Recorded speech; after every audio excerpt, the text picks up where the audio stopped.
अस्सलाम वालेकुम जी। उम्मीद है कि आप तमाम खैरियत से हैं और मामलात ज़िंदगी बेहतरीन चल रहे हैं। इस वीडियो का मकसद आप लोगों को एक करंट जो हमारा एक इशू पूरे मुल्क में चल रहा है, जिसके ऊपर बड़ी ज़्यादा डिस्कशन हो रही है, बड़ी ज़्यादा डिबेट्स हो रही हैं, बड़ी बात हो रही है और सोशल मीडिया पे जो बड़ा ट्रेंडिंग है और जिस पर मुख्तलिफ़ हलकों से, पूरे मुल्क से, पूरी कौम से जो है वो जिसके ख़िलाफ़ आवाज़ उठ रही है, वो है जी ट्रांसजेंडर राइट्स का जो बिल 2018 में पास हुआ था और जिसके ऊपर अभी रिसेंटली पार्लियामेंट में डिबेट हुई है। अच्छा, अब प्रॉपर सिनेरियो क्या है वो ज़रा बहुत सारे लोग मैसेज करके पूछ रहे हैं कि जी बताएं कि इसके हवाले से क्या ये हकीकत है कि वाकई ऐसा कानून पास हुआ है, और अगर हुआ है तो इसका पस मंज़र क्या है, हकीकत क्या है। तो आप लोगों के साथ इस वीडियो के ज़रिए कुछ बातें शेयर करनी है। देखें, असल में ये मसला है कि 2018 में जब ये बिल असम्बली में पेश किया गया था तो कुछ हमारे जो पार्लियामेंटेरियन हैं उनका ये कहना है कि जी ये तो हमारे साथ भी हाथ हो गया है कि वर्ड ट्रांसजेंडर राइट्स की जब बात जो हमारे सामने उन्होंने रखा या जो बिल बनाया गया, वो ये प्रिटेंड किया गया कि इस बिल में जो है वो ट्रांसजेंडर्स के राइट के ऊपर बात की जाएगी, उन लोगों के राइट्स के ऊपर बात की जाएगी जो फिज़िकली डिसेबल्ड हैं, जिनमें फ़िज़िकल डिसेबिलिटीज़ हैं, जिन्हें हम ख्वाजा सिराह कहते हैं आम ज़ुबान में। लेकिन उन लोगों को ये कहते हैं कि जी हमें नहीं पता था कि, और जो आम असल जो मसला है इस कानून के अंदर जिसमें लोग कह रहे हैं कि अमेंडमेंट्स की जाएँ, जिसके ऊपर इतनी डिबेट्स हो रही हैं, जैसे फेडरल जो हमारी वफाकी शरीयत कोर्ट है उसमें भी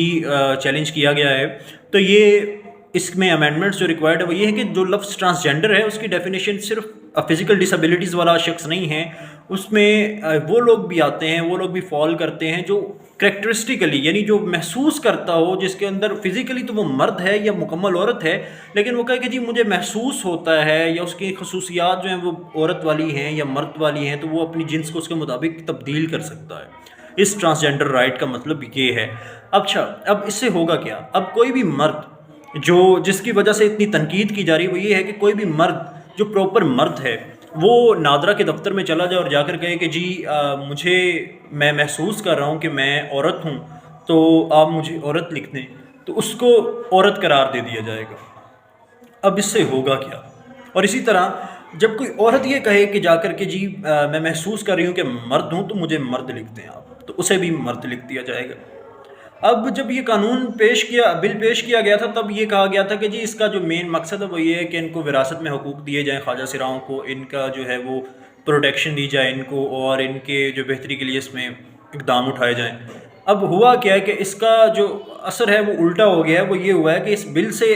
ये जो मैंने आपको अभी बात बताई कि मर्द जाकर औरत बन सकता है, औरत जाकर जो ख़ुद को मर्द लिख सकती है, इससे होगा क्या? इससे एक अच्छा खासा मर्द ख़ुद को औरत बनाकर एक मर्द से शादी कर सकता है। एक औरत से शादी कर सकती है ख़ुद को मर्द करार देकर वहाँ पे। और इसी तरह से ये जो दूसरे मामलात हैं जैसे विरासत के कवानीन हैं, तो औरत और मर्द का हिस्सा आपको पता है कि एक मुतय्यन किया गया है। औरत अपनी जिन्स तब्दील कराकर ख़ुद को मर्द कराकर अपना हिस्सा का जो वो है वो शरह बदल सकती है। और दीगर भी मामलात, आप यहाँ तक सोचें कि एक मर्द अगर ख़ुद को औरत करार दे देता है तो वो एकेडमिक इंस्टीट्यूट्स में, तालीमी इदारों में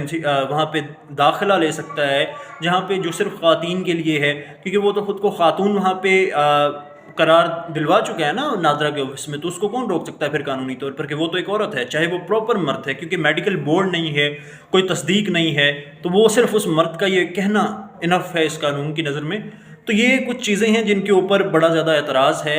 और बड़ी तनकीद की जा रही है। तो ये इसका असल सिनेरियो है, इसका असल पस मंज़र ये है। उम्मीद है कि ये आपका जो